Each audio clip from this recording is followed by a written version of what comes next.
ओम शांति।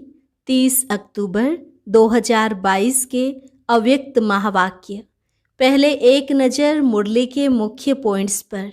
बाप दादा ने कहा, खजाने तो सभी बच्चों को अखुट मिले हैं और एक जैसे ही मिले हैं, कोई को कम या ज़्यादा नहीं मिले, लेकिन फिर भी जमा का खाता हर एक का अलग अलग है। जिसने जितना जमा किया है उतना ही उनकी चलन और चेहरे में वह रूहानी नशा और फखुर अनुभव होता है, और जिसमें जितना रूहानी फखुर होगा उतना वह बेफिक्र बादशाह होगा, क्योंकि फखुर और फिक्र दोनों एक समय एक साथ नहीं रह सकते। बेफिक्र बादशाह की विशेषता है वह सदा प्रसन्न चित्त के बजाय प्रसन्न चित्त रहेगा। किसी भी बात में संकल्प मात्र भी क्वेश्चन मार्क नहीं होगा, जबकि प्रसन्नचित्त आत्मा क्या, क्यों, ऐसा वैसा इस उलझन में स्वयं को बेफिक्र से फिक्र में ले आती है। वही बेफिक्र आत्मा बुराई को भी अच्छाई में परिवर्तन कर सदा प्रसन्न रहती है। फिर बाबा ने कहा, राइट और रॉन्ग को समझना जानना अलग बात है, लेकिन किसी भी आत्मा की बुराई को बुराई के रूप में अपनी बुद्धि में धारण नहीं करना चाहिए। अगर बुरी बात व बुरी चलन को स्वयं में धारण कर लिया तो आपकी बुद्धि, आपकी वृत्ति और वाणी सदा संपूर्ण स्वच्छ नहीं मानी जाएगी। और लास्ट में बाबा ने कहा, कर्मों की फिलॉसफी इतनी गहरी है, अगर आज आपने किसी की ग्लानि की तो कल वह आपकी दुगुनी ग्लानि करेगा, क्योंकि यह गलत बातें इतनी फास्ट गति से फैलती हैं जैसे कोई बीमारी के जर्म्स फैलते हैं।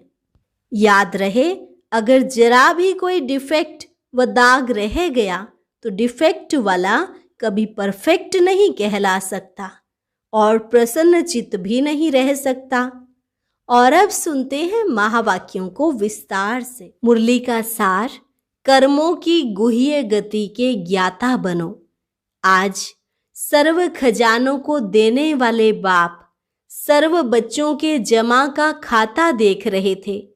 खजाने तो सर्व बच्चों को अखुट मिले हैं और सर्व को एक जैसा एक द्वारा सर्व खजाने मिले हैं। एक खजाना नहीं, लेकिन अनेक खजाने प्राप्त हुए हैं। फिर भी जमा का खाता हर एक का अलग अलग है।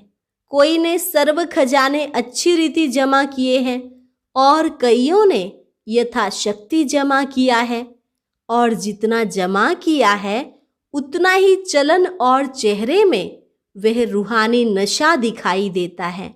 जमा करने का रूहानी फखुर अनुभव होता है। रूहानी फखुर की पहली निशानी यही है कि जितना फखुर है उतना बेफिक्र बादशाह की झलक उनके हर कर्म में दिखाई देती है, क्योंकि जहाँ रूहानी फखुर है वहाँ कोई फिक्र नहीं रह सकता। यह फखुर और फिक्र दोनों एक समय एक साथ नहीं रह सकते, जैसे रोशनी और अंधकार साथ नहीं रह सकते हैं। बेफिक्र बादशाह की विशेषता, वह सदा प्रसन्न चित्त के बजाय प्रसन्न चित्त रहते हैं। हर कर्म में, स्व के संबंध में व सर्व के संबंध में व प्रकृति के संबंध में भी किसी भी समय किसी भी बात में संकल्प मात्र भी क्वेश्चन मार्क नहीं होगा कि यह ऐसा क्यों व यह क्या हो रहा है, ऐसा भी होता है क्या। प्रसन्न चित्त आत्मा के संकल्प में हर कर्म को करते, देखते, सुनते, सोचते यही रहता है कि जो हो रहा है वह मेरे लिए अच्छा है और सदा अच्छा ही होना है। प्रसन्नचित्त आत्मा क्या, क्यों, ऐसा वैसा इस उलझन में स्वयं को बेफिक्र से फिक्र में ले आती है। बेफिक्र आत्मा बुराई को भी अच्छाई में परिवर्तन कर लेती, इसलिए वह सदा प्रसन्न रहती। आजकल के साइंस के साधन से भी जो वेस्ट खराब माल होता है उसको परिवर्तन कर अच्छी चीज बना देते हैं। तो प्रसन्न चित्त आत्मा साइलेंस की शक्ति से चाहे बात बुरी हो, संबंध बुरे अनुभव होते हो, लेकिन वह बुराई को भी अच्छाई में परिवर्तन कर स्वयं में भी धारण करेगी और दूसरे को भी अपनी शुभ भावना के श्रेष्ठ संकल्प से बुराई को बदल अच्छाई धारण करने की शक्ति देगी। कई बच्चे सोचते हैं, कहते हैं कि जब है ही बुरी व गलत बात तो गलत को गलत तो कहना ही पड़ेगा ना, व गलत को गलत तो समझना ही पड़ेगा ना। लेकिन गलत को गलत समझना, यह समझने के हिसाब से समझा, वह राइट और रोंग समझना जानना अलग बात है। लेकिन नॉलेजफुल रूप से जानने वाले समझने के बाद स्वयं में किसी भी आत्मा की बुराई को बुराई रूप में अपनी बुद्धि में धारण नहीं करेंगे।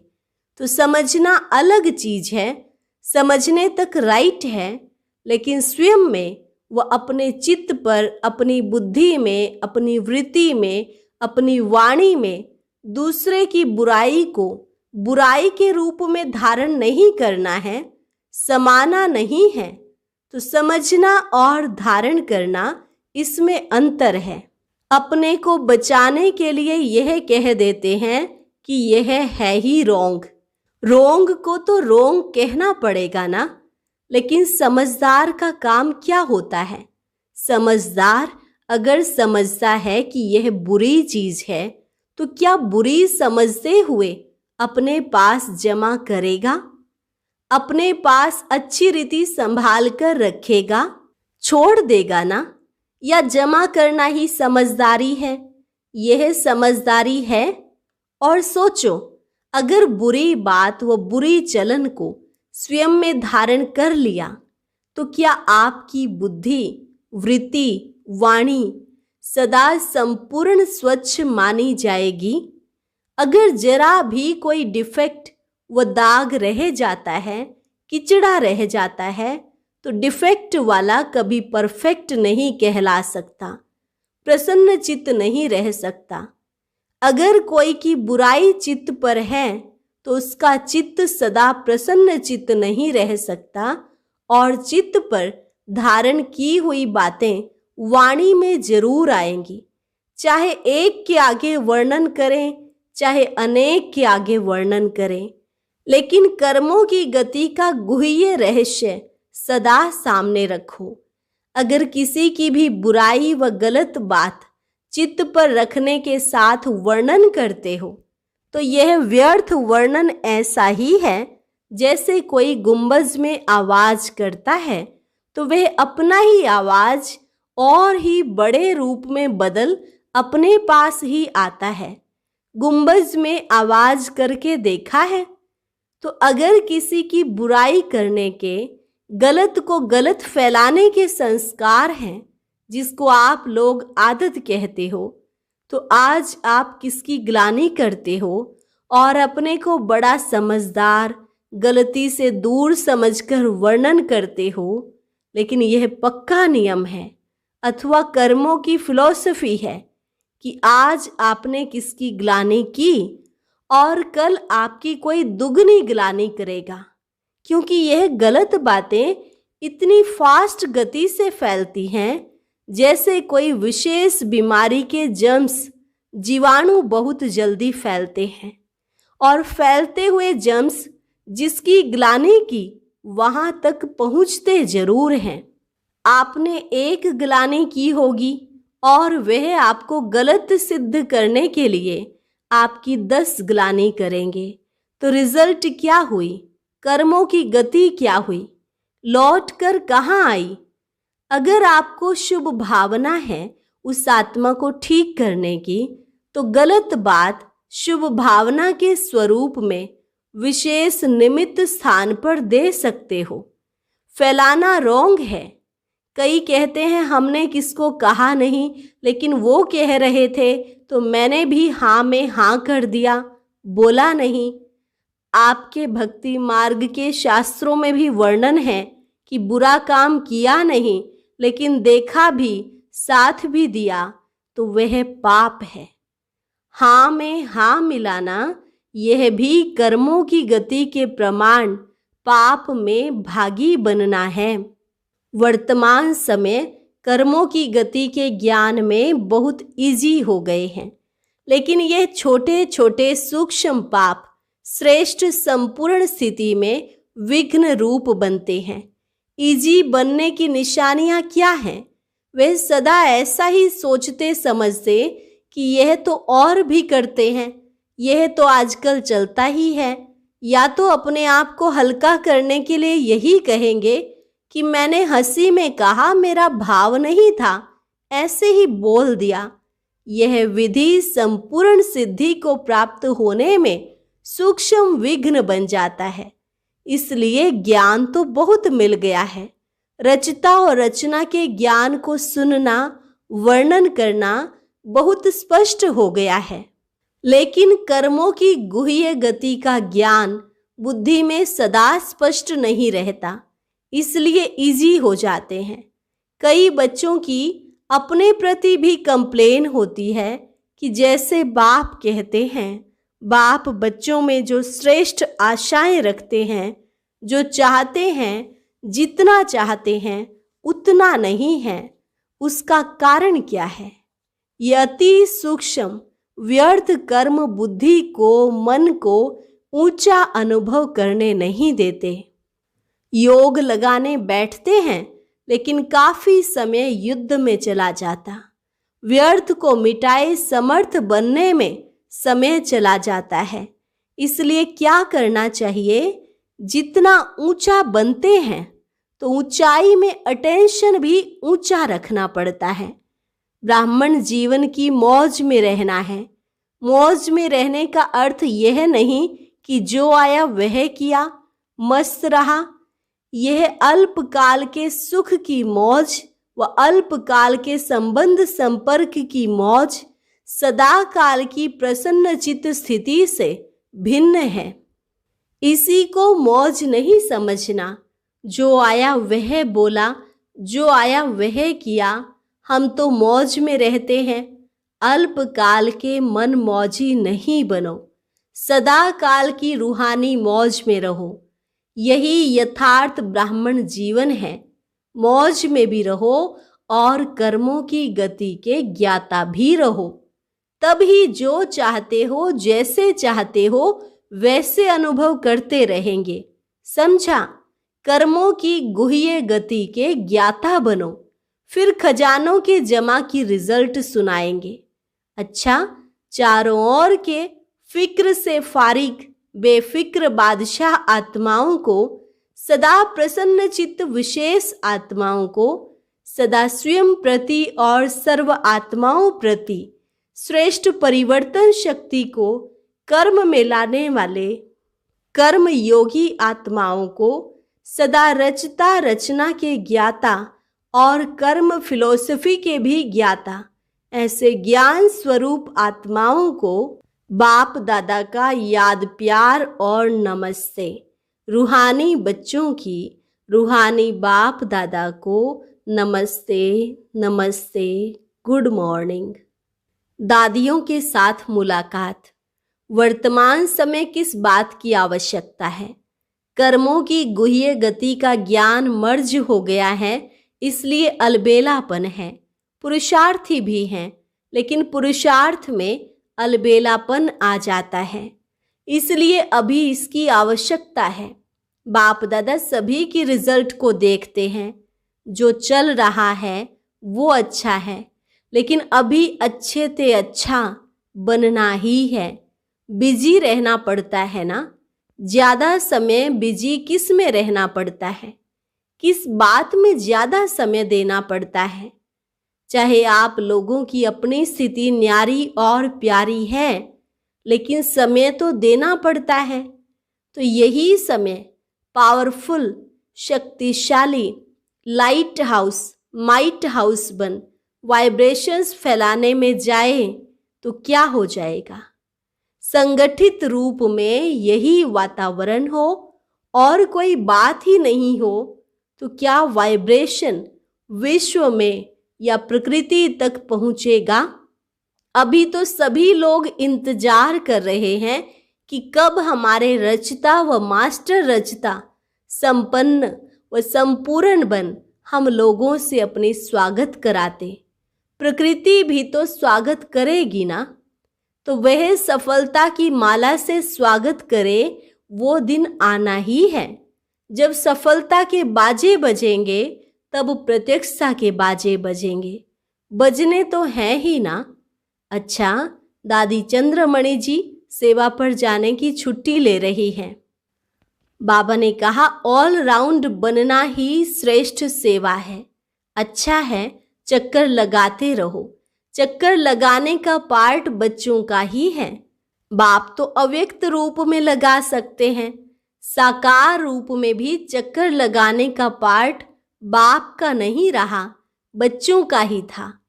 अच्छा, अभी अव्यक्त बाप दादा की पर्सनल मुलाकात विजयी माला में आने के लिए तीव्र पुरुषार्थी बनो। बाबा पूछते, सदा तीव्र पुरुषार्थी आत्माएं हैं, ऐसे अनुभव करते हो। जब ब्राह्मण बने तो पुरुषार्थी तो हैं ही, तीव्र पुरुषार्थी हैं, वह सिर्फ पुरुषार्थी हैं। सुनने और सुनाने वाले को पुरुषार्थी कहेंगे या तीव्र पुरुषार्थी कहेंगे। सुनना और सुनाना, उसके बाद क्या होता है। तीव्र पुरुषार्थी किसको कहेंगे, सुनने वाले को या बनने वाले को। जो माला का 16,108वां नंबर है वह भी सुनता और सुनाता तो है ही, नहीं तो माला में कैसे आएगा। लेकिन 108 की माला में कौन आएंगे।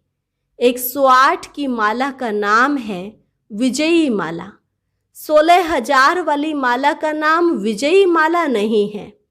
तो सुनना और सुनाना यह मेजॉरिटी करते हैं, लेकिन सुना और बना इसको कहा जाता है तीव्र पुरुषार्थी।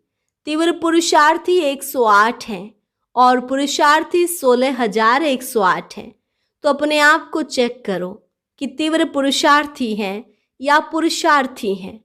जो हैं जैसा है वह मेजॉरिटी अपने आप को जान सकते हैं।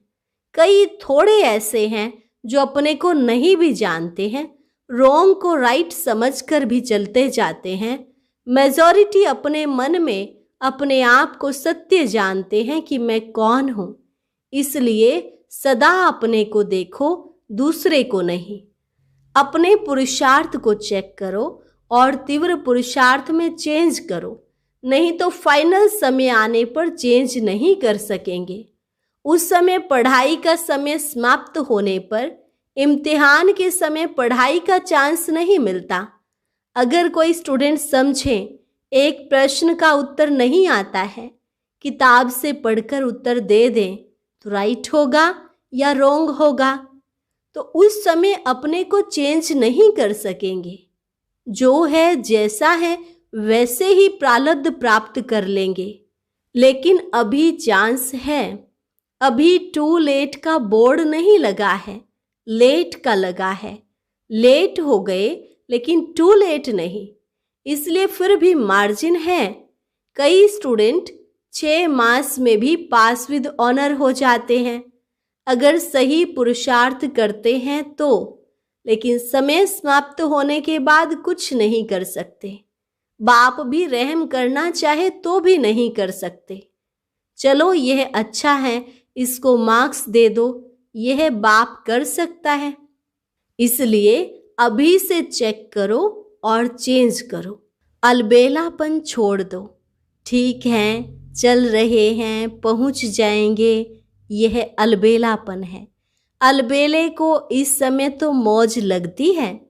जो अलबेला होता है उसे कोई फिक्र नहीं होता है, वह आराम को ही सब कुछ समझता है।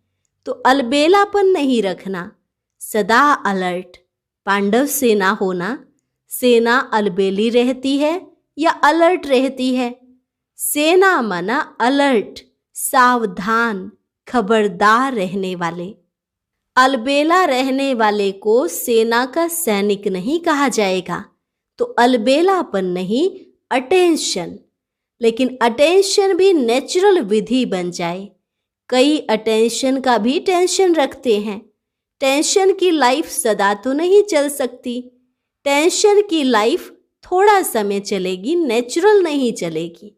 तो अटेंशन रखना, लेकिन नेचुरल अटेंशन आदत बन जाए। जैसे विस्मृति की आदत बन गई थी ना, नहीं चाहते भी हो जाता है। तो यह आदत बन गई ना, नेचुरल हो गई ना। ऐसे स्मृति स्वरूप रहने की आदत हो जाए, अटेंशन की आदत हो जाए। इसलिए कहा जाता है आदत से मनुष्य आत्मा मजबूर हो जाती है, ना चाहते भी हो जाता है। इसको कहते हैं मजबूर। तो ऐसे तीव्र पुरुषार्थी बने हो। तीव्र पुरुषार्थी अर्थात विजयी तभी माला में आ सकते हैं। बहुत काल का अभ्यास चाहिए। सदैव अलर्ट माना सदा एवर रेडी। आपको क्या निश्चय है, विनाश के समय तक रहेंगे या पहले भी जा सकते हैं? पहले भी जा सकते हैं ना, इसलिए एवर रेडी। विनाश आपका इंतजार करे, आप विनाश का इंतजार नहीं करो। वह रचना है, आप रचता हो। सदा एवर रेडी। क्या समझा? अटेंशन रखना। जो भी कमी महसूस हो उसे बहुत जल्दी से जल्दी समाप्त करो। संपन्न बनना अर्थात कमजोरी को खत्म करना। ऐसे नहीं यहाँ आए तो यहाँ के, वहाँ गए तो वहाँ के। सभी तीव्र पुरुषार्थी बनकर जाना। अच्छा, आज का वरदान, विश्व से अंधकार को मिटाकर रोशनी देने वाले मास्टर ज्ञान सूर्य भव। विश्व से अंधकार को मिटाकर रोशनी देने वाले मास्टर ज्ञान सूर्य भव। मास्टर ज्ञान सूर्य वह हैं जो विश्व से अंधकार को मिटाकर रोशनी देने वाले हैं।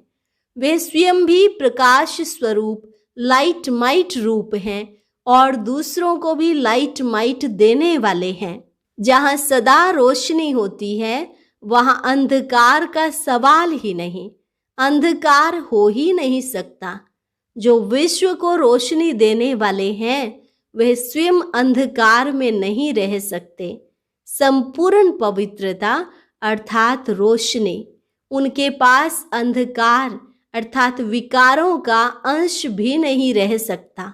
स्लोगन, स्वभाव संस्कार संबंध संपर्क में लाइट रहना ही मिलनसार बनना है। स्वभाव संस्कार संबंध संपर्क में लाइट रहना ही मिलनसार बनना है। अच्छा, सुनते हैं आज का अव्यक्त ज्ञान मोती। ये एक बहुत संस्कारितापूर्ण वीडियो है, जरूर देखें, कोई भी मिस ना करे।